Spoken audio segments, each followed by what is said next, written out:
മോളെ വാവേനെ നോക്കണേ. അമ്മ പോയിട്ട് വരാട്ടാ. രണ്ടാളും ചോറെല്ലാം എടുത്ത് കഴിക്കണേ.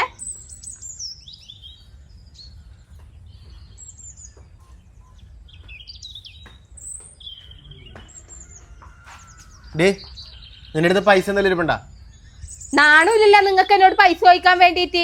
എന്റെ അടുത്ത് പൈസ ഉണ്ടെങ്കിൽ ഞാൻ എന്റെ മക്കൾക്ക് ബാഗും കൊടയെല്ലാം വാങ്ങിച്ചു കൊടുത്തേനെ. നിന്റെ പോക്കാന്നിരുത്തി തരും.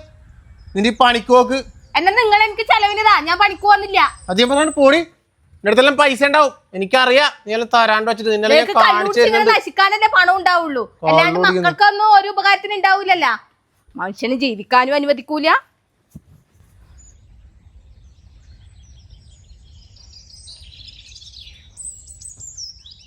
എത്ര തുടച്ചാലും എത്ര വേഗം പൊടി വരുന്നത്. എങ്ങനെ നോക്കിയാലും പൊടി തന്നെ. ദേശജേ ദേ ഇവിടെ ഇട്ടാ കുറച്ച് മാറാല, അതൊന്ന് വൃത്തിയാക്കിയേക്ക്. പിന്നെ ഇതോടെ കഴിഞ്ഞെങ്കിൽ നീ പിന്നെ പോവാൻ നോക്കോട്ടാ. പിന്നെ എങ്ങനെ നീ നാളെ വരൂലേ? നാളെ വരാ.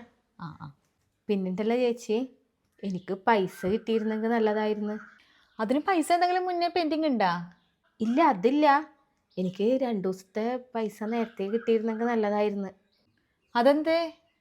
നാളെ സ്കൂൾ തുറക്കല്ലേ ചേച്ചി. മക്കൾക്കാണെങ്കിൽ ബാഗും കുടയും ബുക്കും ഒന്നും വാങ്ങിയിട്ടില്ല. പൈസ കിട്ടിയിരുന്നെങ്കിൽ അതെല്ലാം വാങ്ങിക്കായിരുന്നു മക്കൾക്ക്. ഒന്നാമത്തെ കാര്യം സുജയ്, നീ വല്ലപ്പോഴുമാണ് പണിക്ക് തന്നെ വരുന്നത്. നീ ഇന്ന് വന്ന് നാളെ വരൂല. അങ്ങനെ നീ ഒന്നരാടെ പണിയെടുക്കണം എന്ന് എനിക്ക് ഞാൻ എങ്ങനെ 2 ദിവസം മുൻകൂട്ടി പൈസ തരേണ്ടത്?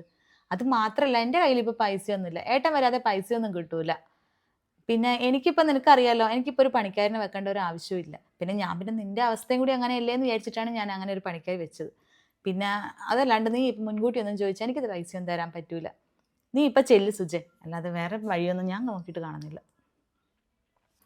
അല്ലേ ചേച്ചി, ചേച്ചിനെ പ്രതീക്ഷിച്ചിട്ടാണ് ഞാൻ വന്നത് തന്നെ. നാളെ മക്കൾക്ക് സ്കൂൾ തുറക്കുമ്പോൾ അവരൊരുപാട് പ്രതീക്ഷയെല്ലാം നിൽക്കുന്നത്. ഞാൻ പുതിയ ബാഗും കുടയെല്ലാം വാങ്ങിക്കൊടുക്കുമെന്ന് വിചാരിച്ചിട്ട്. ഇനിയിപ്പോൾ അതില്ലാണ്ട് അങ്ങോട്ടേക്ക് പോകുമ്പോൾ അവർക്ക് വിഷമാവും ചേച്ചി. ഞാൻ എന്തായാലും വന്നിട്ട് പണിയെടുത്തോളാം. എന്തെങ്കിലും ആക്കിയിട്ട് എങ്ങനെയെങ്കിലും താ ചേച്ചി.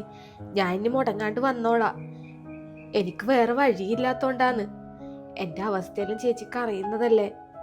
ഞാനിന്ന് പൈസയായിട്ട് പോയിട്ടില്ലെങ്കിൽ എൻ്റെ മക്കൾ നാളെ സ്കൂളിൽ പോകൂല ചേച്ചി. എല്ലാവരും പുതിയ ബാഗും കുടയും യൂണിഫോമെല്ലാം ഇട്ടിട്ട് പോകുമ്പോൾ എൻ്റെ മക്കൾ മാത്രം പഴയതിട്ടിട്ട് പോണ്ടേ? അതുകൊണ്ടാണ് ചേച്ചി. അവർക്കും ഉണ്ടാവൂലേ ആഗ്രഹങ്ങൾ. നീ എന്ത് പറഞ്ഞാലും ശരി, ഇപ്പം എൻ്റെ കയ്യിൽ ഒന്നുമില്ല തരാൻ വേണ്ടിയിട്ട്. ഇനി ഏട്ടൻ വന്നാലേ എൻ്റെ കയ്യിൽ പൈസ കിട്ടുള്ളൂ. നീ ഇപ്പം പോവാൻ നോക്ക്. വേറെ ഇവിടെ നിന്നിട്ട് വേറെ കാര്യമൊന്നുമില്ല.